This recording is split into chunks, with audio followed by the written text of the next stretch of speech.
नमस्कार, मी राहुल कुलकर्णी. आजचा भाग खासच आहे. तर साधारणपणे गावगाड्याची जबाबदारी ज्या समाजावरती आहे तो राज्यकर्ता पण झाला, तो सहकारी चळवळीमध्ये आला, तो शिक्षण संस्थामध्ये आला.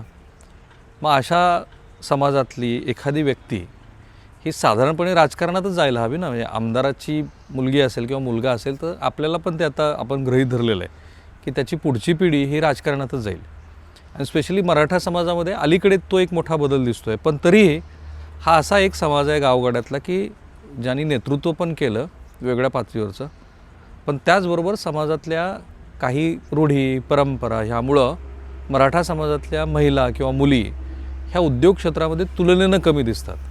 आणि मग अशा वेळेला मी जो संदर्भ दिला की आमदाराची मुलगी किंवा आमदाराची सून, अशी जर एखादी व्यक्ती, एक नाही दोघे भगिनीच त्या जर व्यवसाय करत असतील आणि उत्तम व्यवसाय करत असतील तर मग मला असं वाटतं की हा आजचा भाग हा खासच आहे. अर्थात काही लोकांना काय वाटेल की आता आमदारांचे कुटुंबातले सदस्य आहेत म्हणजे काय आर्थिक अडचण नाही आहे, कनेक्शन्स खूप आहेत, त्याचा त्यांना वापर झाला असेल. पण मी आत्ता हे रेकॉर्ड करण्याच्या आधी जे काही बोललो तर मला असं लक्षात आलं की असं काही झालेलं नाही आहे. इनफॅक्ट त्यांची अपब्रिंगिंग, त्यांची जी काही सुरुवाती बालपणापासून आत्तापर्यंतचा जो प्रवास आहे तोच फार अमेझिंग आहे. सो तुमची ओळख करून देतो. नमस्कार. नमस्कार. आता पूर्ण नाव सांगा तुमचं. मी मधुरा निमण वाळंज, विनायकराव आमदार विनायक निमण यांची मुलगी. आणि लहानपणापासून आपण काहीतरी एक व्यवसाय करायचा या हिशोबानेच आमचं अपब्रिंगिंग झालं होतं. मग माझी आई स्वतःचा व्यवसाय करते, वहिनी आहेत, त्यांचाही व्यवसाय आहे, आणि आम्ही दोघी बहिणी मिळून हे मोठं प्रोडक्शन युनिट आम्ही दोघी मिळून बघतो. सो मी आणि माझी लहान बहीण गायत्री, आम्ही दोघी मिळून हे प्रोडक्शन युनिट बघतो. गायत्री ताई प्रेग्नंट आहे सध्या, त्यामुळे त्या आत्ता आपल्याबरोबर नाही आहेत, 9वा महिना त्यांना सुरू आहे.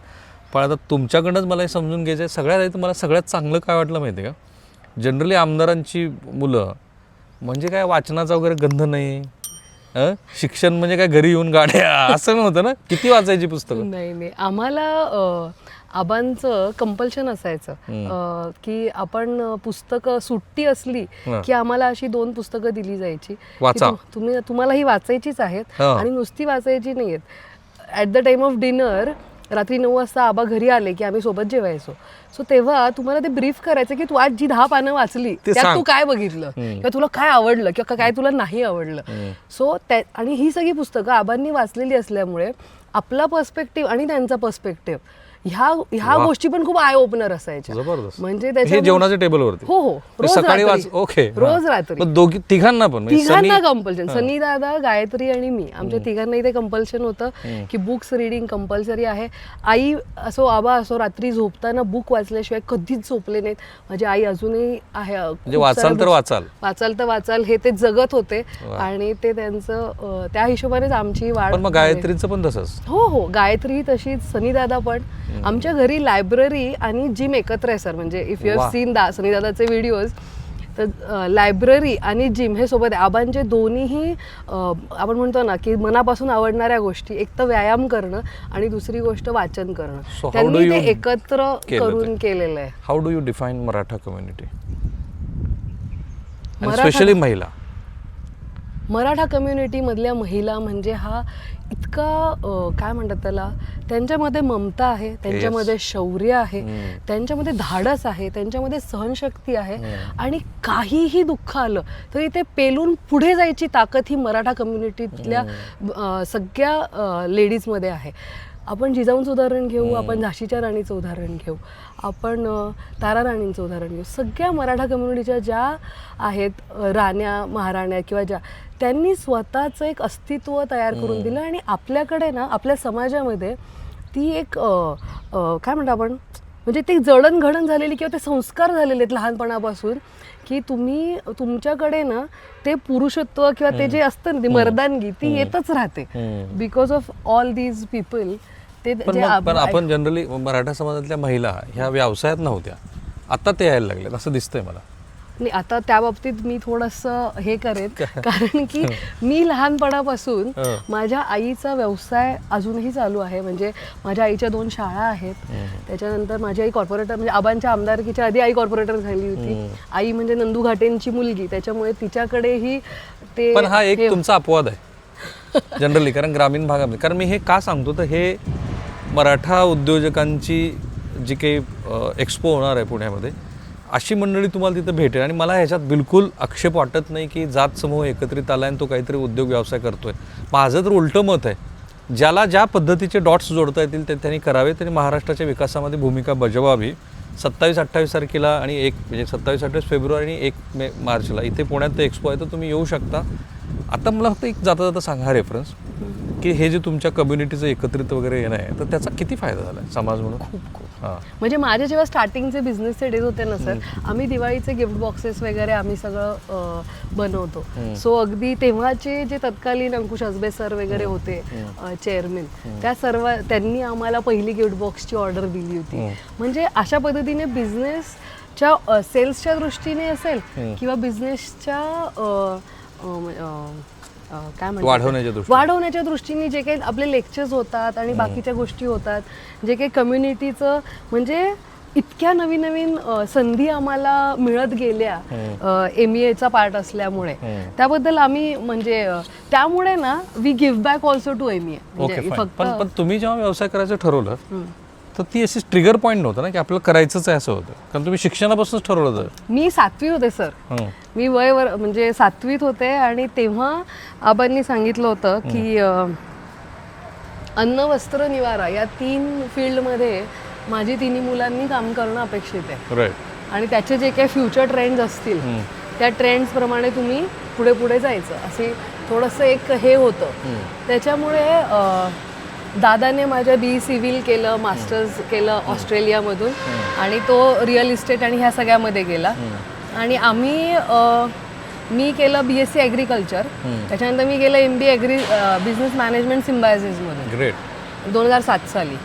आणि त्याच्यानंतर मग मी जर्मनीला पण होते सर, मी इंटरनॅशनल ट्रेड अँड लॉजिस्टिक्सचा एक कोर्स केला होता. वा. सो आम्ही बिझनेसची सुरुवात ही इम्पोर्ट एक्सपोर्ट हाऊसनी चालू झाली होती. हायजिया फूड जे इम्पोर्ट एक्सपोर्ट हाऊस होतं, सो आम्ही 2 वर्ष ते सगळं मी आणि माझ्या बहिणीने मिळून. आणि गायत्रीचं काय शिक्षण? गायत्रीने BBA केलं, त्याच्यानंतर तिने सिम्बायसिसमधून MBA केलं, त्याच्यानंतर ती हार्वर्ड युनिव्हर्सिटीमध्ये होती सर. तिने तिकडे मार्केटिंगचं स्पेशलायझेशन केलं, तिकडे गोल्ड मेडल मिळालं. इन फ्रंट ऑफ ऑल वर्केक्सवाली लोक शी स्टूड फर्स्ट. तिकडे जाऊन तिने लॅक्मेत वगैरे हे केलं इंटर्नशिप. जबरदस्त. पण आमदाराची मुलं मग स्पेशल प्रिव्हिलेज वगैरे काही शाळेमध्ये नाही? अजिबात. बघा लोक महाराष्ट्र बघतोय तुम्हाला. सर आम्ही PMTनी शाळेत जायचो, PMTनी शाळेतून यायचो. म्हणजे आम्हाला कधीच तो प्रिव्हिलेज नव्हता. कारण की आता हा सांगावा का सांगा ना, ऐकू द्या. म्हणजे कारण आमदारांच्या मुली व्यवसायात आल्यात म्हणून सगळ्यांना ऐकायला आवडेल. तर सनी दादा, आपण असं घेऊया, सनी दादा आता 12वी झाला होता, 12वीत भारी मार्क्स होते, MIT मध्ये ॲडमिशन वगैरे मिळाली त्याला त्याच्या मेरिटवरती. सो फर्स्ट इयरला त्याला काहीतरी 1 का 2 सब्जेक्ट त्याचे बॅकलॉग राहिले सर. आणि नेहमी 90% वर मार्क्स मिळणाऱ्या मुलाचा तो नापास झाला. हे फिलिंग इतकं खतरनाक होतं सर की त्याच्यामुळे दादाला 2 व्हीलरनी दादा जायचा कायनेटिकनी. आबांनी कायनेटिक काढून घेतली आणि तुझे हे विषय क्लिअर होत नाहीत तोपर्यंत सायकलनी कॉलेजला जायचं. आमदाराचा मुलगा सायकलनी गेला? सायकलनी. आणि 2 पहिलं वर्ष 6 महिने तो मस्त आपण म्हणतो ना रुबाबात होता. आणि आबांनी त्याची 2 व्हीलर काढून घेतली आणि तो किस्सा तुम्ही त्याच्या तोंडून ऐकाल. म्हणजे खरंच मजा येईल. तुम्ही दोघी बहिणी असं कधी गाडीने वगैरे गेला नाही आमदारांच्या? नाही, कधीच नाही. आमच्या 2 व्हीलर होत्या सर, आम्ही आमच्या 2 व्हीलरनी जायचो, 2 व्हीलरनी यायचो. आणि MBAला तर आम्ही दोघी पण रेसिडेन्शियलच कोर्स होता त्या सिम्बायसिसचा, त्यामुळे तिकडेच 2 वर्ष राहूनच होतो. आता यांचा बिझनेस किती मोठा झालाय बघा. आता त्यांच्याच तोंडून तुम्ही ऐका, आपलं मंथली टर्नओव्हर किती आहे? 1 CR पर्यंत आपला टर्नओव्हर. 1 CR पर्यंत. आणि आपल्याकडे एम्प्लॉईज डायरेक्ट आणि इनडायरेक्ट किती आहेत? डायरेक्ट प्रोडक्शन हाऊसमध्ये जवळपास 80 लोक डेली ह्याच्यावरती आहेत. आणि इनडायरेक्ट सेल्समध्ये जवळपास 150-200 लोक आहेत. आणि ज्यांना ऑल ओव्हर महाराष्ट्र. आणि किती राज्यात कॅटर करतो आपण की फक्त प्रायमरी महाराष्ट्र? आणि आपला जो नवीन ब्रँड आहे बेकविन म्हणून, तो आपण पॅन इंडिया करतो. राईट. आणि मला ह्या उद्योगाचं एक महत्त्वाचं तुम्हाला गोष्ट सांगायची, म्हणजे ज्वारीपासून इतके सगळे प्रोडक्ट त्यांनी बनवलेत. आणि मराठवाडा असेल किंवा पश्चिम महाराष्ट्र आणि विदर्भाचाही काही भाग, ज्या ठिकाणी उत्तम पद्धतीचं रॉ मटेरियल आहे त्यांच्यासाठी पण आजचा भाग हा खासच आहे. कारण R&D करणं किती R&D करतो म्हणजे R&D आमचं R&D युनिट सर, आमची लॅब आहे स्वतःची इन हाऊस, आणि R&D जे करतो ना आपण त्याचं सर्व काही प्रोडक्ट्स आमचे परत त्याचे लॅब टेस्टिंग होतात, रिपोर्ट्स येतात, त्याच्या त्या आमच्या पॅरामीटर्समध्ये बसणाऱ्या असतील त्या हिशोबाने आपण हे करतो. सो ऑन अन ॲव्हरेज आम्ही आत्तापर्यंत गेल्या एक 8-9 वर्षात 350 ते 400 नवीन प्रोडक्ट्स आम्ही आयडेंटिफाय करत गेलो. मग ट्रायल एरर करा, काही प्रोडक्ट सक्सेसफुल झाले तर मार्केटमध्ये टाकले, काही मार्केट आमचा रिव्ह्यू चांगला आलाय पण मार्केटचा नाही आला, मग परत काढले. अशा पद्धतीने आता आम्ही बेकरी लाईनमध्ये पण आलेलो आहोत. फाईन. आणि साधारण आपले आता मार्केटमध्ये असलेले प्रोडक्ट नंबर ऑफ प्रोडक्ट आता करंट प्रोडक्ट जवळपास एक 38 प्रोडक्ट्स 38 व्हेरी गुड ह्याच्यामध्ये जात आहेत. आणि 1 to 10 मध्ये टॉप कुठला आहे आपला? टॉप 10 मध्ये नमकीन्समध्ये माझं चकली एक नंबर आहे. भाजणीची चकली जी पूर्ण महाराष्ट्रात फक्त आपण आहोत जे फक्त प्युअर भाजणीची चकली, माझ्या 12 इन्ग्रेडियंट. मला तुम्ही दाखवणार ना? हो दाखवणार. ठीक आहे, ती एक चकली आहे. पुढे आणि चकली आहे, पातपोहा चिवडा आहे, परत तुमची शंकरपाळी आहे, खारी शंकरपाळी आहे, त्यानंतर बाकरवडी आहे, तुमचा कॉर्न चिवडा आमचा खूप जबरदस्त आहे. सो हे सगळे प्रोडक्ट्स आमचे हॉट सेलिंग प्रोडक्ट्स आहेत. आणि सगळ्यात महत्त्वाचं त्यांचे होलसेल मधले कस्टमर कोण आहेत बघा, आता तुम्हीच सांगा आता कोण कोण आहेत. Big basket. हां, आमचे आता आम्ही ऑनलाईन सगळ्या पोर्ट ह्याच्यावरती आहोतच, म्हणजे ग्रोफर्स असेल, बिग बास्केट असेल, झेप्टो असेल, या सगळ्यावरती आहोतच. पण अलॉंग विथ दॅट आमचं मॉडर्न ट्रेडमध्ये डीमार्ट हा आमचा मेजर हे आहे. परत पुण्यातले सगळे ए स्टोअर जसे दोराबजीज असेल, नेचर्स बास्केट असेल, परत तुमचं ग्राहक पेठ वगैरे जे टिपिकल आपल्या महाराष्ट्रीयन लोकांना आवडणारे प्रोडक्ट्स आणि दुकान आहेत, ह्या सगळ्यामध्ये आपण अवेलेबल आहोत. जबरदस्त. सो आता तुम्हाला मी निमन भगिनींची ही जी फॅक्टरी आहे ती A to Z दाखवणार आहे. आणि त्यांनी मला प्रॉमिस केलं आहे की त्या मला ते जे त्यांची चकली आहे ती कशी बनते त्याचं मेकिंग पण दाखवणार आहेत. आणि काही प्रोडक्ट असे आहेत की मी त्यांच्याकडनं आवर्जून घेणार आहे, स्पेशली ज्वारीचे जे प्रोडक्ट आहेत त्याचा रिव्ह्यू पण मी तुम्हाला सांगेन. कारण मला माहिती आहे की त्या तुमच्यापैकी अनेकांना अशा पद्धतीचा व्यवसाय करायचा आहे. ऑन अन ॲव्हरेज इयरली हा व्यवसाय किती ग्रो करतोय? आता इंडस्ट्री म्हणाल तर 7 to 8% ग्रो होते. पण सर आमचा बिझनेस जो आहे तो पहिले 3-4 वर्ष थोडंसं आमचे लर्निंग फेजमध्ये होतो, पण त्याच्यानंतर इयरली आम्ही 20-25% आम्ही लास्ट 5 इयर्समध्ये grow. You struggle a lot in the year. पहिल्या 3 वर्षामध्ये तो काय स्ट्रगल होता? कारण ते गरजेचं आहे समजणं. सर आम्ही जेव्हा लॉन्च केलं ना तेव्हा आम्ही एक साधारणपणे एक मस्तपैकी 30-35 प्रोडक्ट एकदम लॉन्च केले. 30-35 प्रोडक्ट लॉन्च केले. बिकॉज 5 रुपये आणि 10 रुपयामध्ये तुम्हाला तेवढी व्हरायटी ठेवायलाच लागते, त्यामुळे डिस्ट्रीब्युटर अपॉइंटच होत नाही. ओके. सो त्याच्या हिशोबाने आम्ही 30-35 प्रोडक्ट्स लॉन्च केले. मेजॉरिटी वॉज 5 रुपये 10 रुपये.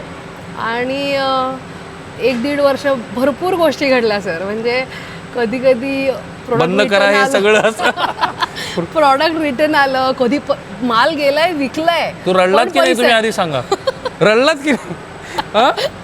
खूप सर, खूप रडलात ना? म्हणजे रडलो म्हणजे असं रडलो नाही, पण मी आणि माझी बहीण आहे ना, आम्ही दोघी बसून खूप गोष्टींचा अभ्यास करायचो. म्हणजे नंतर आम्हाला असं लक्षात आलं की यार आपल्याला माणसाचा अभ्यास करणं हाच सगळ्यात मेन अभ्यास आहे. का? कारण की समोर आलेला जो विक्रेता आलेला आहे, आपला डिस्ट्रीब्युटर आलाय किंवा जो कोणी विक्रेता आलाय, तो खरं आपल्याला बसवायला आलाय का तो काय करणार आहे, हे म्हणजे माणसाचा अभ्यास करणं फार गरजेचं आहे हे आम्हाला तेव्हा लक्षात आलं. आणि थोडं हळूहळू आम्ही एकत्र ठरवलं की बाबा आता हे 5-10 रुपयाचे प्रॉडक्ट्स 2-2.5 वर्ष बघितलं, सगळं ट्रायल एरर, ते आम्ही सगळे कट ऑफ करून. ड्रॉबॅक काय होता 5-10 रुपयाच्या त्या? कारण तो निश मार्केट आहे, बऱ्यापैकी चालतं ते चालतं. काय होतं माहिती का, आमची ही आहे US FDA standard factory. Okay, सगळ्यात महत्त्वाचं आहे. सो आमची US FDA स्टँडर्ड फॅक्टरी आहे, आमची ISI, बाकी तुमच्या सगळ्या नॉर्म्स, रेग्युलेशन्स, जे काही क्वालिटी पॅरामीटर्स आहेत ना सर, तिथे कधीच आम्ही कॉम्प्रोमाइज करणार नाही. हे आमचं पहिल्यापासून होतं. त्यामुळे आमच्या कंपनीचं नाव पण हायजियाज आहे. Hygieias is goddess of health and hygiene in Greek. So त्याच्यावरून आम्ही हायजियाज हे नाव ठेवलं ह्याचं फॅक्टरीचं. सो आमच्या क्लिअर होतं माइंडमध्ये की आपल्याला हेल्थ आणि हायजीनशी खेळायचं नाही लोकांच्या, आपल्याला जे करायचं ते चांगलंच करायचं. सो ते चांगलं करताना जे प्रॉफिट मार्जिन आणि हा सगळा जो जुळलं नाही, ते कधीच जुळलं नाही सर. बिकॉज सुरुवातीला ठिकाणी असं परत आले, रिटर्न्स काही आले सर, काही गेले पण पैसेच नाही आले. सो बिकॉज क्रेडिट पिरियड ठेवल्याशिवाय डिस्ट्रीब्युटर अपॉइंट होत नाही, आणि डिस्ट्रीब्युटर नंतर X or Y काहीतरी रिझन देऊन ते येतच नाही आहेत पैसे. असं करत then finally we focus at the end of 3 years आम्ही ह्या सगळ्यात असं आमचं फिक्स झालं की नाही, now we are focusing on 100, 200, 150 gram किंवा 500 ग्रॅम ह्या प्रोडक्ट्सवरती फोकस करायचं. का? कारण की ह्याच्यामध्ये ते प्रॉफिट मार्जिन निघूच शकत नाही. इफ यू आर प्रोव्हाइडिंग म्हणजे क्वालिटी प्रॉडक्ट द्यायचं असेल तर जास्त gram. So you sat together again after 3 years and then you realise की आपण नाही आता हे थोडंसं आपण वेगळं. आणि सगळ्यात मेन डिसिजन तेव्हा आम्ही आणखीन एक काय घेतलं की आपण जनरल ट्रेडवर फार फोकस नाही करायचं. Okay. आपल्याला प्रत्येक दुकानात अवेलेबल व्हायचं हे जे आमचं आधी होतं ते नाही करायचं. आम्ही नाही करायचं. आम्ही ठरवलं आपण प्रॉफिटेबल बिझनेस करायचा. जबरदस्त. जेव्हा आपण प्रॉफिट मध्ये येऊ तेव्हा आपण तिकडे प्रत्येक दुकानात जायचं का नाही ते ठरवू. Let's make our business profitable. मला एका वाक्यात सांगा, तुमचं जे काही शिक्षण आहे सिम्बायसिस मधलं MBA वगैरे तुम्ही, त्याचा इथे किती तुम्हाला उपयोग झाला? 100% सर. हे वाक्य महत्वाचं आहे. तुम्ही मराठी म्हणा, पण एका उद्योजकीकडनं हे जे ज्ञान महाराष्ट्राला मिळतंय ना, ते तुम्ही आत्मसात करा. कारण ते आत्मसात करून तुम्हाला व्यवसाय वृद्धीच्या दृष्टीनं खूप उपयोग होईल. त्या सांगतील की नाही मला माहीत नाही, पण मी त्याला फसवणूकच म्हणेन. कारण बियाणीचा जो उद्योग होता त्याच्यात तुम्हाला किती लाख रुपयाची फसवणूक झाली ऐका ते आमदारांच्या मुलीकडनं. नाही आम्हाला जवळपास आहे ना, आमचं खूप छान बिग बाजारमध्ये चालू होता sir. Store in store concept होता, त्याच्यामुळे बऱ्यापैकी आमचं छान चालू होतं.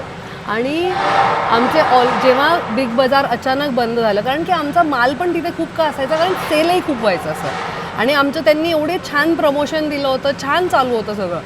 आणि सडनली ते बंद झालं सर. आमचा 45 लाख रुपीजचा माल इन स्टोअर होता all over Maharashtra. Did everything pillar to post to get back your. तुमचे 45 लाख रुपये परत घेण्यासाठी सगळे प्रयत्न केले तुम्ही, नाही मिळाले. नाही सर.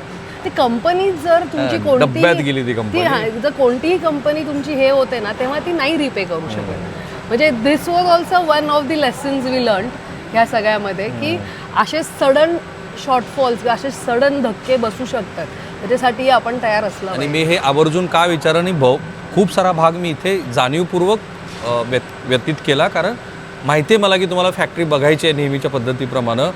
पण हे समजून घेणं आवश्यक होतं. कितीही तुम्ही इन्फ्लुएन्सर असा राजकीय कारणाने किंवा वेगळ्या कारणामुळे, तरीही तुम्हाला व्यवसाय करताना लोक नाही म्हणजे ॲक्च्युली आम्ही पैसा इन्व्हॉल्व आहे त्याच्यात. पैसा इन्व्हॉल्व आहे पहिली गोष्ट. आणि आपण कोणताही बिझनेस हा आपण पैसा कमवण्यासाठी आणि प्रॉफिटसाठी करतो सर.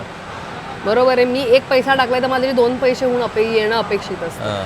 हे सगळं करताना तुमचा इन्फ्लुएन्स, तुमच्या ओळखी, कॉन्टॅक्ट ह्या फार लिमिटेड राहतात सर.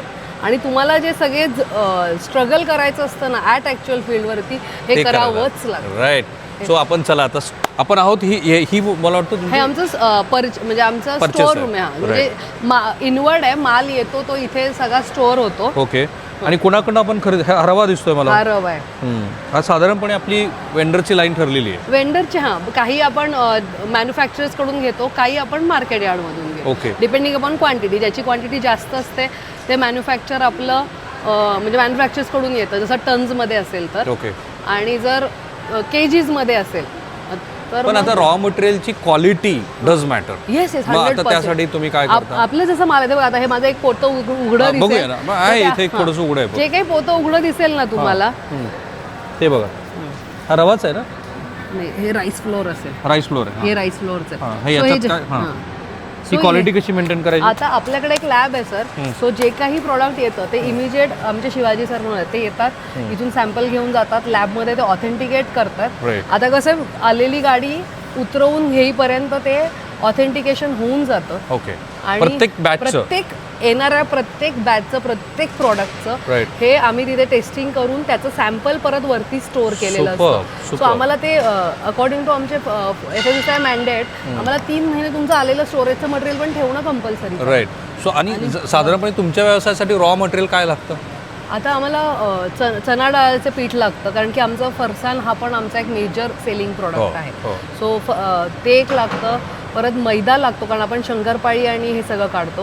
आणि पातळ पोहा वगैरे, शेंगदाणे, माझं जे काही आपल्या ह्याच्यासाठी लागतात, म्हणजे काजू, किशमिश वगैरे सगळ्याच गोष्टी ज्या आपल्या कॉर्नफ्लेक्स चिवडा किंवा ह्या सगळ्यामध्ये जातात. पण साधारण रॉ मटेरियलमध्ये पण प्रकार आहेत, ABCD वगैरे. तर प्रेफरेबली अशा बिझनेसेसमध्ये मी असे काही व्यवसाय बघितले की C किंवा D कॅटेगरीचा माल प्रेफर करतात. नाही मी असं नाही तेच तिथेच आमची जरा गल्लत झाली गल्लत जी because झाली तुमची ती ती तिथे आमची कारण की वी ऑलवेज प्रिफर्ड ए और बी ए नाही तर चला ऍटलीस्ट बी तरी बीच्या खाली नाही जायचं आणि मग तिथे ते सगळं आमचं थोडं गणित हे होऊन गेलं राईट. आणि म्हणून मग वी डिसाइड की नाही we are going for major packaging जिकडे जास्त ग्रॅमेज आहे जास्त Fine. प्राइस आहे जास्त क्वांटिटी जास्त प्रॉफिट. इथे आपण थांबतोय कारण मला फॅक्टरीमध्ये एंटर करायचं आहे आणि फॅक्टरीमध्ये एंटर करत असताना जे स्टँडर्ड प्रोटोकॉल आहेत ते पाळले पाहिजे जे FTA रूल प्रमाणे आहेत. सो आपण 1 मिनिटासाठी थांबूया आणि लगेच ते जे सगळा पेहराव आहे ते घालून आपण पुन्हा फॅक्टरीत जाऊ.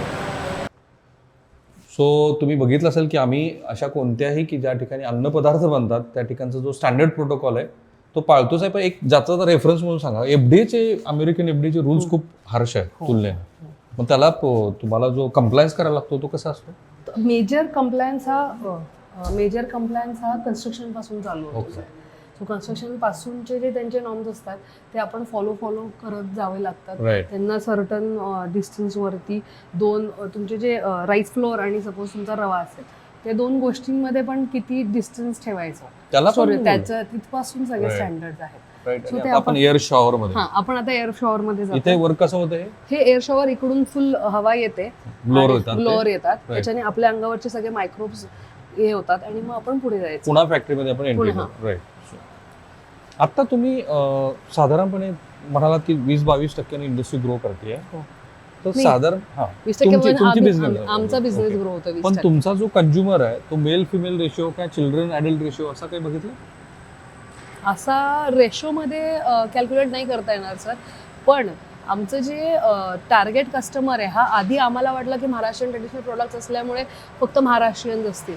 पण सर म्हणजे आय एम प्राऊडली सेईंग दिस की सगळं इनफॅक्ट गुजराती कम्युनिटी असेल किंवा बारवाडी असेल किंवा म्हणजे जे बाहेरून जे पुण्यामध्ये राहायला लोक आलेले आहेत त्या सगळ्या लोकांकडून ना आमच्या भाजीच्या चकलीचा रिव्ह्यू जास्त त्या लोकांना जास्त आवडते कम्पेअर्ड टू महाराष्ट्रीयन. सो तुम्हाला जग कॉन्कर करायचं आहे आता. तर अमेरिकेपर्यंत सगळे हे प्रोडक्ट चाललेले आहेत. हो. पण तुमच्या प्रोडक्ट मधली सगळ्यात USP मोठी कुठे वाटते? आता ह्याच्यामध्ये बघायला गेलात तर सगळ्यात मोठा प्रॉडक्ट इज आमचा चकली सर. चकलीमध्ये आम्ही जवळपास दिवसाला 1 ते 1.5 टन चकली 1 ते 1.5 टन रोजच बनवतो सर. आणि दिवाळीच्या दरम्यान आम्ही जवळपास 3 टन म्हणजे 2.5 ते 3 टन 24 तासात आम्ही एक्झॅक्टली 24 तासात 2.5 ते 3 टन चकली आमची बनते. याचा अर्थ असा की दिवाळीमध्ये खाण्याचंही प्रमाण वाढलंय आणि तुमच्या प्रोडक्टला सेल पण चांगला. हो कारण की डीमार्ट आणि हे सगळे आहेत ना हे लोक त्यावेळेला ऑफरही ठेवतात त्याच्यामुळे बराच सेल होतो सर. आणि आपली चकली शंकरपाळे, चकली शंकरपाळी, पातपोळा चिवडा, कॉर्न चिवडा, सॉल्टेड शंकरपाळी आणि तुमचे बाकीचे जे प्रोडक्ट्स आहेत ना जे अदरवाईज पण चालू होतात त्यांनाही सेल दिवाळीमध्ये हा डबल होऊन आता आपण चकली सेक्शनला. हा आता इथे कसं बनतं? आता रॉ मटेरियल काय काय आहे? रॉ मटेरियल आता आपण ह्याची भाजणी बनते. भाजणी म्हणजे ऍक्च्युअली भाजून घेतो आपण. आम्ही रोस्टरनी चकली आमचं ग्राइंडिंग आणि ते युनिट तिकडे तुम्हाला दाखवते. बघूया ना. हा ते बाहेर आहे. आधी ग्राइंड होतं आमचं भाजतं तिकडेच्या बाजूला. ठीक आहे आपण ते बघूया. तिकडे भाजलं ते भाजून पीठ भाजायचं. पीठ नाही धान्य सर. तांदूळ आधी तुम्हाला सगळं आमची जी 12 प्रकारची धान्य त्या चकलीमध्ये जातात. फॉर एक्झाम्पल तांदळाला 7 मिनिट्स रोस्टिंग लागतं, डाळीला 4 मिनिट्स रोस्टिंग लागतं. अशा पद्धतीने प्रत्येक गोष्ट ही रोस्ट केली जाते. 12 पदार्थ कुठले तुम्हाला सांगता येईल? हो आपल्या चकलीमध्ये चणा डाळ आहे, हरभरा आपलं मूग डाळ आहे, तांदूळ आहे, थोडा साबुदाणा असतो आणि तांदूळ घेताना आपण इंद्रायणी तांदूळ मेजर घेतो आणि थोडा दुसरा तांदूळ वापरला किंवा त्याला तो चिकटपणा आला पाहिजे असं म्हणून. तुमची चकली ही इंद्रायणी तांदळाची चकली आहे बेसिकली. तांदळाची नाहीये सर. सगळे 12 प्रॉडक्ट्सची आहे. फक्त मी तांदळातलं प्रपोर्शन सांगते की 2 प्रकारचे तांदूळ वापरले जातात. तर इंद्रायणी थोडा जास्त वापरला जातो कारण की त्याला तो चिकटपणा येतो त्याच्यामुळे. आणि आणखी बाकीचे राहिलेले आता त्यात जिरं जातं सर, त्याच्यात धने जातात, त्याच्यात तीळ जातात आणि आपण मोहन टाकतो ना तर ते मोहन जातं. सो अशा पद्धतीने हे सगळं भाजायचं नाही. आधी सगळे तुमचे धान्य जे असतात ना म्हणजे ते सगळे रोस्ट होतात. त्यानंतर आमचं ग्राइंडिंगचं युनिट आहे सर म्हणजे गिरणीच आहे आमची स्वतःची मागे. सो तिथे गिरणीमध्ये ते दळलं जातं. ते दळून मग इकडे येतं. ते कुठे आलं मग आता? हे इथे आलं. हे सगळं दळलेलं इथे एकत्र. दळलेलं भाजणी इकडे येते. हे बघा ही भाजणी दळून दाखवूया प्रेक्षकांना. हो धने आणि हे सगळं आहे सर. बघा तीळ पण आहेत. अरे वा, दिसतात तीळ. तीळ, धने, जिरे सगळ्या गोष्टी आपल्या जातात. तुमच्याकडेच भाजलं, तुमच्याकडेच दळलं. आमच्याकडेच भाजलं, आमच्याकडे दळलं. राईट. ही कसली मशीन आहे? ही ठीक आहे, masala masala mixer. Okay, mixing. इथे ते मसाला. चकलीचं नाही त्याचं ठीक आहे. संबंध. आता मग हे भाजल्यानंतर पुढे भाजल्यानंतर हे इथे येतं. इथे येऊन इथे आपण हे घेतो. ह्याच्यामध्ये पाणी जातं आणि तुमचं तेल मोहन जातं. त्याचंही प्रपोर्शन ठरलेलं आहे सर. राईट. सो ते कुठे आहे, कढई कुठे आहे ती? त्या बाजूला. ह्याच्यात हे बघा, हे मिक्सर हे आहे. मिक्सर आहे. हे बघा, या ठिकाणी सगळं तुम्ही मिक्स करणार. हे बघा. हा, इथे लकीली आता ऑलरेडी batch आहे, या लकीली ना सुरूच आहे आपली बॅच. सुरू करा मिक्सिंग. तर पहिल्यांदा तुम्हाला, मला हे आनंद वाटतो की व्यवसायाच्या वृद्धीच्या किंवा व्यवसायाच्या दृष्टीनं या घडामोडी घडत असताना प्रत्यक्ष ते बनतं कसं. आता हे मिक्सिंग होतंय बरोबर ना. आणि हे किती वेळासाठी मिक्स करायचं?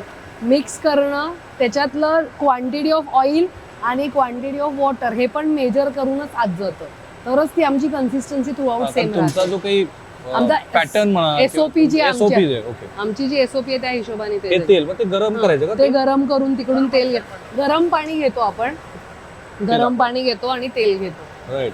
सो ते पाणी तिकडे कंटिन्यू गरम होतं. राईट. ते तिकडे पाणी गरम होतंय, इकडे तेल आहे, इकडे हे मिक्स होतंय आणि मिक्स झालेला प्रपोर्शन बनला तो इकडे. हा, प्रपोर्शन मधलं पीठ इकडे येतं. हा, हे पीठ. राईट. आता पीठ हे बनल्यानंतर ते इथे टाकायचं आहे तुम्हाला असं इकडून हो, घ्यावं. ह्या बाजूला. हा. मग इथे ते पीठ टाकलं. हा, इथे पीठ टाकलं, ती लाईन बनली, तिथे चकली बनली. हम्म. ती एक एक पॅक केली त्या बाईने, तिकडून बघाल हो. तुम्ही. आता या ठिकाणी तुम्ही जे पीठ केलेलं आहे ते आपोआप त्याच्या त्या ह्याला हो. काय. हा, हे चकली मेकिंग युनिटच आहे सर. सुपर. ते कम्प्लीट ऑटोमायझेशन सारखं दिसतंय हो, मला. हो. पण महिलांनी फक्त त्याचे त्याचे फक्त ते एजेस बंद करून त्यांनी ठेवणं एवढंच. एजेस कशा बंद करतात? हे बघा, ही इथे एज बंद. हा हा हा, हे जरा दाखवा. इंटरेस्टिंग आहे. चकली मेकिंग मध्ये तुम्ही ज्या काही चकल्या खात असतात त्याचे एजेस कसे हे या बाजूला त्या इथे त्या बंद करतायत. त्याचा जो काही पुढचा कोण आहे तो मग इथे आलं. इथे आल्यानंतर ते इथे फ्राईंगला जातं, कंटिन्युअस फ्राईंग. राईट. सो या ठिकाणी तुषार, या ठिकाणी त्याच्या 2 लाईन दिसत आहेत मला. त्या 2 लाईन वरती चकली बनते आणि मग इथे ते कंटिन्युअस फ्रायर आहे सर. इथून जातं. त्याचं आपण टेम्परेचर आणि त्याचं टाइमर हे सेट केलेलं आहे अकॉर्डिंग टू आर चकली. साधारणपणे किती हा. टेम्परेचर आता आहे? तिकडे दाखवते मी, चला, हे पण पॅनलच बघूया. दाखवते. हे मला छान वाटतं की ह्या उद्योगाच्या भेटीच्या निमित्तानं या बाजूने आपण जाऊ शकतो. उद्योगाच्या भेटीच्या निमित्ताने तुम्हाला प्रत्यक्षात मेकिंग दाखवता येते आणि ती मेकिंग व्यवसायातली ज्याला आपण फर्स्ट हँड इन्फॉर्मेशन आहे पहिल्यांदा मिळत असलेली ती आहे. आता ह्यासाठीचं टेम्परेचर Panel आहे दाखवा. साधारणपणे 48 आहे का काय. इथे ते त्यांचं विहित असलेलं जे तापमान आहे ते तापमान आहे. मग त्या हे बघा. तापमानामध्ये ती तळली. हा. तळल्यानंतर इथे आली डायरेक्ट हा, प्रोडक्ट. तळून इथे आली. सो आपलं टेम्परेचर आणि आपलं टाइमर हे फिक्स आहे. त्या स्पीडनीच आतला रोलर फिरवून तेवढ्या वेळात ती चकली बाहेर काढतो. पण ह्या सगळ्या मशीन्स तुम्हाला मिळाल्या कुठे? ह्या सगळ्या ऍक्च्युली नमकीन मेकिंग आम्ही दिल्लीवरून आणलेल्या मशीन्स आहेत ह्या सगळ्या दिल्लीवरून आल्या. हा, म्हणजे ही दिल्लीची आहे, तिकडची ती इंदोरची आहे. सो प्रत्येक गोष्टीतली जी बेस्ट मशीन मी घेऊ शकतो हातामध्ये? तुमच्या हातामध्ये घ्या. तुम्ही घेऊ शकता, काही प्रॉब्लेम. गरमच आहेत एकदम. गरम गरम हो, ताज्या काय? चकल्या ज्या इथून आलेल्या आहेत. तुम्ही एक खाऊन बघेन. खाऊन बघू बघेन. शकता. हो बघेन. तर हे 12 वेगळ्या पदार्थापासून बनलेली ही चकली आहे जी तुमची USP आहे. मोस्टली आता त्याचा सेल होतो. Yes. तुम्ही म्हणाल दिवाळीत 80 टन वगैरे. हो. 80 लास्ट टन. दिवाळीत 80 टन झाला. सुपर. पण हे एका दिवसात झालं नसेल ना. हे ग्रॅज्युअली येस, हळूहळू वाढत. मी लास्ट इयर सांगितलं 80 टन्स. आमचं जसं मी म्हटलं 3 वर्षानंतर आमचं प्रोडक्ट रेंज ठरली. मग आम्ही सगळं मॉडर्न ट्रेडचं मार्केट कॅप्चर करायला सुरुवात केली. आणि मग जसं जसं लोकांना प्रोडक्ट आवडत गेलं जसं जसं मी म्हटलं तसं आफ्टर 4th इयर आमचं एव्हरी इयर 20% ग्रोथ होती. पण तुम्ही अभ्यास काय केला? कारण तुम्हाला आता एक सेटबॅक बसलाय मोठा. हो. मग त्यानंतर अभ्यास काय केला? अभ्यास म्हणजे आम्ही मेजर म्हणजे ना आम्हाला लर्निंग होते. त्यात जे काही सेटबॅक होता त्यात खूप मेजर लर्निंग झाले.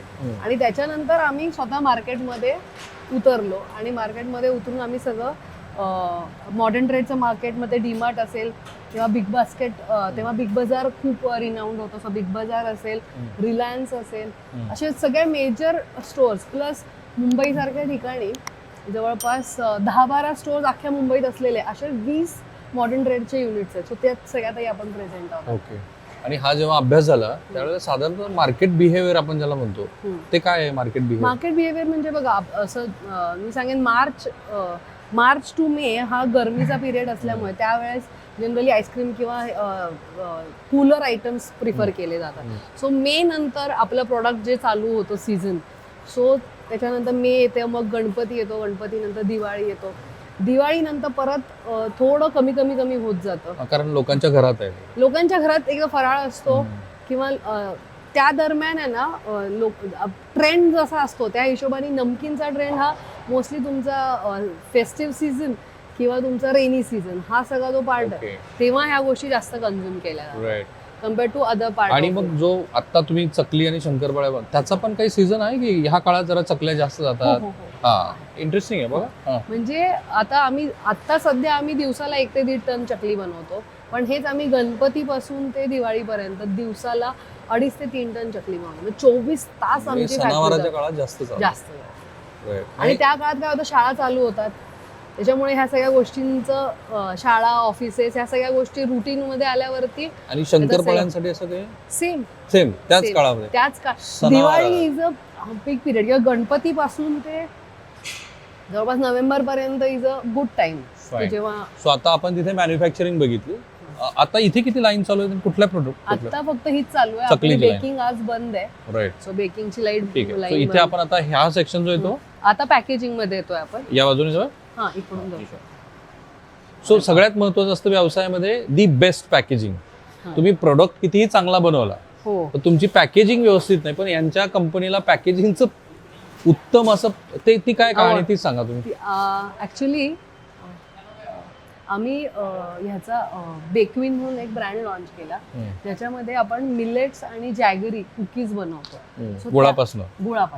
देर is no refined sugar, there is no refined oil, म्हणजे ऑइल नाही आहे, म्हणजे पाम ऑइलही नाही, त्यात आपण प्युअर बटर वापरतो सर. त्याच्यानंतर आपण शुगर नाही वापरत, आपण जॅगरी वापरतो आणि आपण मैदा नाही वापरतो, म्हणजे रिफाईंड फ्लावर पण नसतं, आपण प्युअर मिलेट्स वापरतो. सो अशा पद्धतीने त्याच्यापासून काय बनवतो आपण कुकीज बनवतो सर. बेकिंग लाईन ती तुमची बेकिंग लाईन आज बंद आहे, ती मी दाखवेनच कारण व्हिज्युअल्स काय. हे पॅकेजिंग हे आमचं सर पॅकेज म्हणजे हा वरचा जो आहे ना तो जॅपनीज हे आहे सगळ्यात मेन आहे ना, हे वरचा फीडर असतो. फीडर ज्याच्यामध्ये वेट होतं, बिकॉज जेव्हा तुम्ही छोटस 100 ग्रॅमचं पॅकेट पॅक करता तेव्हा 5 ग्रॅमचा फरक पण तुम्हाला खूप डज मॅटर. सो त्याच्यामुळे तो वेइंग मशीन वजन करेल मग खाली येईल, इकडे खाली पॅक होतं आणि मग खाली जातं. राईट. सो इथे हे सगळं पॅक केलेला माल आहे आता इथे. आणि आता ही चकली तिकडून येते अशी, ही चकली इथे पॅक होते. सो चकली पॅकिंगचं इथे बघू शकतो. हे बघा, हे चकली पॅकिंग सुरू आहे इथे. याच्यामध्ये आता ह्युमन इंटरव्हेन्शन जे हळूहळू तर मॅकॅनायझेशन कडे खूप चाललंय, तसं किती ह्युमन इंटरव्हेन्शन हे लागतंच sir to have that perfect quality ना, ते लागतंच. आता हे किती ग्रॅमचं आपण पॅकेजिंग करतो? 200 ग्रॅम. 200 ग्रॅम. आणि 200 ग्रॅम मध्ये पीस किती बसतात? डिपेंड सर, मोस्टली 12 पीस आम्ही ठरवतो, पण कधी कधी थोडंफार छोटं मोठं असेल तर एक 13-14 पीस पर्यंत जातं. सुपर. आता हे पॅकेजिंग इथे झाल्यानंतर आता इथे नंबर ऑफ पीसेस झाल्यानंतर हे पॅकेजिंग तुमचं हे चालू आहे का? जरा एकदा चालू करून दाखवा ना प्रेक्षकांना. बघा, माझा प्रयत्न काय आहे तर तुम्हाला सगळ्या छोट्या मोठ्या गोष्टी ज्या स्वतः बनवणाऱ्या आहेत अशांकडं याच्याकडनं समजून घेतो आहोत, कारण याच्यातनं तुम्हाला व्यवसायाची संधी मिळावी. आता मला सांगा, याच्यात जे कोणी बघतात तुमचा आता एपिसोड, त्यांना वाटेल की मी पण हा व्यवसाय करू शकतो किंवा तुमच्याकडे वेंडर म्हणून ते जॉईन होऊ शकतात. अशांना किती संधी आहे? अशांना ऍक्च्युली दिवाळी वगैरे सीझन मध्ये ना आम्ही बनवतो 2.5-3 टन, जबकि आम्हाला ऑर्डर आहे 4 टन 5 टन. तुमच्या 1.5 टनासाठी असेही येऊ शकतात तुमच्याकडे. पण again quality does matter sir, आणि क्वालिटी जी आम्ही इथे देतो because of that particular things ती सगळीकडे मिळणं फार अवघड. पण व्यवसाय वाढण्याची किंवा व्यवसाय करण्याची लोकांना संधी आहे. आपण पुण्यात नागपुरात कुणी करू शकतं, महाराष्ट्रात सगळीकडे करू शकतो. आणि आपली चकली ही ऑल ओव्हर महाराष्ट्र, स्पेशली मराठवाड्यात तर सगळ्यात जास्त खप आहे सर. एक चकलीचं उदाहरण तुम्ही सांगा. एम्प्लॉयमेंटची सद्यस्थिती काय या व्यवसायात? एम्प्लॉयमेंट आहे सर, म्हणजे जसं मी म्हटलं की तुम्हाला शेवटी या सगळ्या गोष्टींमध्ये जेवढं तुम्ही ऑटोमायझेशन आणाल तेवढं तुमचं परफेक्शन होतं, स्टँडर्डायझेशन होतं. बरोबर. पण काही गोष्टींमध्ये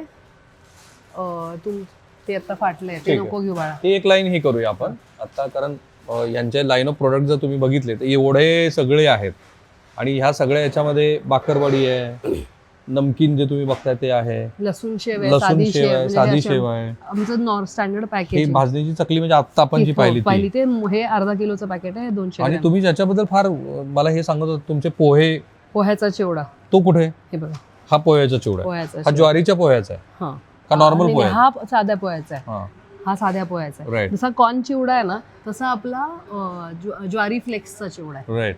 पण मला त्यांच्या बोलण्यातला सगळ्यात जास्त उत्साह जो दिसला तो ह्या कुकीज बद्दलचा, बरोबर ना? हो. हे सगळे ज्वारीपासून हे बनलेले हो, हे सगळे ना ज्वारी, नाचणी हम्म. असे वेगवेगळ्या मिलेट्स पासून बनलेले आहेत. सो आपल्याकडे जसं हे कुठल्या कुठल्या हे millets बघा, आता आहेत? हे जवार ऑरेंज आहे. सो ह्याच्यामध्ये ज्वारीचं फ्लावर आहे आणि आपण ऑरेंज फ्लेवर दिलेला आहे त्याला. बर, सो दिस इज जवार ऑरेंज ठीक आहे. सुपर मिलेट जॅगरी कुकीज, आसामी स्मोकीज ह्याला आणि म्हटलेलं हे आहे. काय आहे?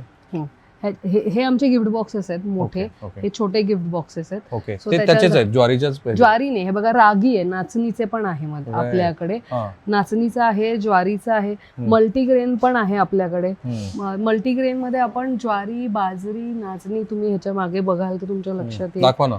म्हणजे तुम्ही वाचलं तुमच्या लक्षात येईल. Hmm. Jowar flour, foxtail flour, wheat flour या गोष्टी मिक्स करून आपण हे बनवतो. ग्रेट. साधारणपणे तुम्ही ज्वारीचं पीठ विकत घेतात असं म्हणालात, बरोबर? ते काय भावाने विकत घेता? आता आपल्याला एक 45 ते 48 पर्यंत किलो. किलो. ते इथे जागेवरती की तुम्ही इथे आणून ते पीठ नाही करता? नाही नाही, ते रेडीच. तुम्ही तो कारण की शेतकऱ्या त्याचं जे ग्रॅन्युल साईज असतो ना ह्याच्यासाठीचा तो वेगळा असतो. तो हो, वेगळा तो असतो. किती असायला लागतो? तो आता तिकड म्हणजे थोडं आपण भरट टाईपचं का? भरट टाईप हा. असं. हे मी का सांगतोय तुमच्या लक्षात आलं असेल, कारण हे इतकं आपल्याकडे आहे. मालदांडी घ्या, पंढरपुरी घ्या, अजून कितीतरी प्रकारच्या ज्वारीचे आयटम्स आहेत आपल्याकडे. फॉर्च्युनेटली असं काहीतरी घडतंय, कारण 13-14 वर्षापूर्वी आम्ही खूप प्रयत्न केला होता की ज्वारीतनं. तर तुम्ही म्हणालात की ज्वारीपासून पोहा पण बनतो. हो, ज्वारीपासून आहे का फ्लेक्स तो? बनतात. Flakes flakes flakes. तर कॉर्नफ्लेक्स कसे आहेत? ते ज्वारीचे? ज्वारीचे फ्लेक्स असतात. हा. ज्वारी फ्लेक्सचा पण चिवडा आपल्याकडे बनतो. Right. त्याचा आता इथे स्टॉक नाहीये सर. पण ग्रेट. सो इथे थांबतोय मी पुन्हा तुम्हाला सांगितलं की ह्या निमित्ताने तुम्ही आता मला सांगा की ठीक आहे, कम्युनिटी म्हणून सगळे एकत्रित आलेत वगैरे, हा जो प्रॉस्पेक्ट आहे 5 वर्षानंतर MEAच्या माध्यमातून म्हणा किंवा तुम्ही आता जे काही डॉट्स कनेक्ट करत आहात, तो किती मोठा आहे? कारण भारतीय अर्थव्यवस्था वाढत चाललेली आहे. हो, भारतीय अर्थव्यवस्था वाढत चाललेली आहे आणि MEA ही जी संघटना आहे त्या MEA संघटनेमध्ये आपण मराठा जेवढे एंटरप्रेन्युअर्स आहोत तेवढे सगळे आपण एकत्र आलेलो आहे. उद्योजक, आणि त्याच्यामध्ये जवळ 1200 आज जेंट्स आहेत आणि आम्ही एक 100-125 फक्त पुण्यातल्या लेडीज आहोत. बरं. PCMCच्या वेगळ्या आहेत, नवीन नाशिकला एक चॅप्टर झाला आहे तिथल्या वेगळ्या आहेत, ज्या स्वतः बिझनेस करतात अशा महिला ह्या आपण ह्याच्यामध्ये घेतलेल्या आहेत. आणि तुम्ही ह्यांच्यासाठी महिला एकमेकांना मार्गदर्शन करता? हो हो, 100% सर. बरं. म्हणजे विमेन्स विंग आमची सेपरेट आहे आणि विमेन्स विंगचीच मी हेड आहे ऍक्च्युली. तर विमेन्स विंगच्या वेगळ्या मीटिंग्स आपल्या दर 2 महिन्यातून एकदा होतात. म्हणजे बिसाइड्स तुमच्या कॉमन ज्या मीटिंग्स, कॉमन लेक्चर्स होतात, बाकीच्या गोष्टी ते सोडून लेडीज स्पेसिफिक, जसं लेडीज नेटवर्किंगसाठी बाहेर पडत नाहीत जनरली. सो आम्ही पहिलं लेक्चर ठेवलं होतं सर नेटवर्किंगचं, वा. की वाय नेटवर्किंग इज इम्पॉर्टंट. हे लेक्चर आम्ही ठेवलं होतं आणि ते खूप छान, इतकं छान झालं की त्याच्यानंतरच्या आमच्या सगळ्या लेडीज जेवढ्या आल्या होत्या त्या सगळ्या आता कॉमन फंक्शन असो किंवा फक्त विमेन विंगचे प्रोग्राम असो हमखास येतात. फाईन. हे असं पण नाही की फक्त मराठा कम्युनिटीचेच लोक येऊन मार्गदर्शन करतात. नाही, मार्गदर्शन हे आपण सगळ्या, जेवढे कोणी मार्गदर्शन आपण काहीतरी शिकू शकू अशी जेवढी माणसं असतील त्या सगळ्यांकडून आपण मार्गदर्शन जसं विद्याधर रानसकर तुमच्याकडे आले होते, आणखी अशी कोण होती मंडळी की ज्यांनी येऊन इथे मार्गदर्शन केलं? म्हणजे आमच्या विमेन्स विंगचं ओपनिंग शरद पवार साहेबांनी स्वतः केलेलं आहे. सो आम्ही त्या कोर कमिटीतले काही लोक होतो तेव्हा. सो आम्ही फार थोड्या जणी होतो, 20-21 जणी होतो. त्यापासून आम्ही आता 125चा टप्पा गाठला. आणि ह्या 125 पैकी महत्वाच्या 4-5 अशा उद्योजिका किंवा त्यांचे उद्योग सांगता येतील की ते ह्या व्यवसाय करतायत? जसं आता एक शालिनी टेकाळे मॅडम आहेत, त्या फक्त सॅलडचा बिझनेस. सॅलड्स म्हणजे ना, त्या फक्त सॅलड्स बनवून नाही विकत, ते सॅलडचं ट्रेनिंग देऊन फ्रँचायझीज पण करतात. सॅलड्स ट्रेनिंग घेऊन त्यांचे काही लोक बाहेर देशात जाऊनही काही उद्योग करतात. तसं झालं. त्यानंतर ऋतुजा मोरे आहे जिने फॅब्रिकेशन म्हणजे जे खरं ॲक्च्युली मेल डॉमिनेटेड इंडस्ट्री आहे, पण त्याच्यातही शी बिंग आर्किटेक्ट आणि तिच्या घरच्यांच्या प्रोत्साहनामुळे ती प्रीफॅब होम्समध्ये आहे सर. तो प्रीफॅब तुमचे अगदी प्रीफॅब होम्स आणि प्रीफॅब ऑफिसेस असतील, फार्म हाऊसेस असतील किंवा तुमचं हां all that she is making. त्याच्यानंतर आमच्या ह्याच्यामध्ये ना सई बहिराट म्हणून आहे. सो त्या आता तिचे स्वतःचे रेस्टॉरंट आहेत, बँक्वेट हॉल्स आहेत. ती स्वतः CA सर. शी हरसेल्फ मॅनेजेस एव्हरीथिंग. आणि त्या 5 बहिणी आहेत, त्या 5 बहिणी मिळून त्यांचे 12 युनिट्स आहेत सर असे. आणि म्हणजे आम्ही दोघी बहिणी म्हणून आमचं हे 1 युनिट आणि त्या 5 बहिणी म्हणून त्यांचे 12 युनिट. पण आता लोक असं आहे की तुम्ही आमदारांच्या कन्या नाही ऐका तर खरं तर लोकांना हा प्रश्न पडले असेल की मला आमदारांच्या कन्यांना संपर्क साधायचा. So how to contact sir? कधी मला म्हणजे I can share my number also. असं काही आर यू आय कॅन, असं काही प्रॉब्लेम. सांगा नंबर. 992391 11555. आणि तुमचं पूर्ण नावही त्यांना पुन्हा एकदा. मधुरा विनायक निमण किंवा मधुरा सागर वाळंज. मी आता तुमच्या सगळ्यांच्या वतीने सांगतो की मधुरा ताईंना एवढे फोन येणार आहेत. सो बी प्रिपेअर फॉर दिस. आणि आय होप की त्यांनी तुमच्या फोनला रिस्पॉन्स नाही दिला तरी you can WhatsApp to her, message to her. Yes. आणि मला फक्त तुम्हाला काय सांगायचं आहे की ह्या प्लॅटफॉर्म किंवा असे कुठलेही प्लॅटफॉर्म याच्या माध्यमातून एकच गोष्ट केली पाहिजे, ते म्हणजे 1 ट्रिलियन इकॉनॉमी आपल्याला करायची आहे महाराष्ट्राची आणि 5 ट्रिलियन इकॉनॉमी देशाची करायची. त्याच्यात उद्योजकांचा खूप मोठा वाटा असणार आहे. ते जात धर्म वगैरे सगळं सोडून द्या. आपल्याला फक्त पैसे वृद्धी म्हणजे व्यवसाय वृद्धी करणं आणि त्याच्यातनं महाराष्ट्रातल्या अनेक तरुणांच्या हाताला रोजगार मिळवून देणं हे आपलं अंतिम उद्दिष्ट आहे. मग हे एंटरप्रेन्योर ह्यांचं जे एक्सपो आहे मराठा समाजाच्या वतीने 27-28 फेब्रुवारी 1 मार्चला पुण्यात जरूर या. इथं तुम्हाला यांच्यासारख्या कितीतरी उद्योजकांना भेटता येईल. माझा साधा प्रयत्न आहे. महाराष्ट्राच्या हिताची जेवढी गोष्ट असेल ते तुम्हाला इथं बघायला मिळेल. सो तुमचे काही प्रश्न असतील, काही मुद्दे असतील तर या व्हिडिओच्या कमेंट बॉक्समध्ये जरूर टाका तुम्ही. आय होप सो की तुमच्याकडनं कोणीतरी त्याला उत्तर देईल. नक्की. चला, थँक्यू सो मच. थँक्यू. धन्यवाद. आभारी.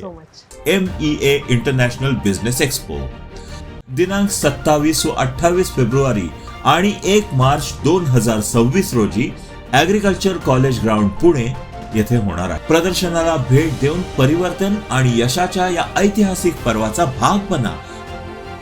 आम्ही तुमची वाट बघतो आहोत.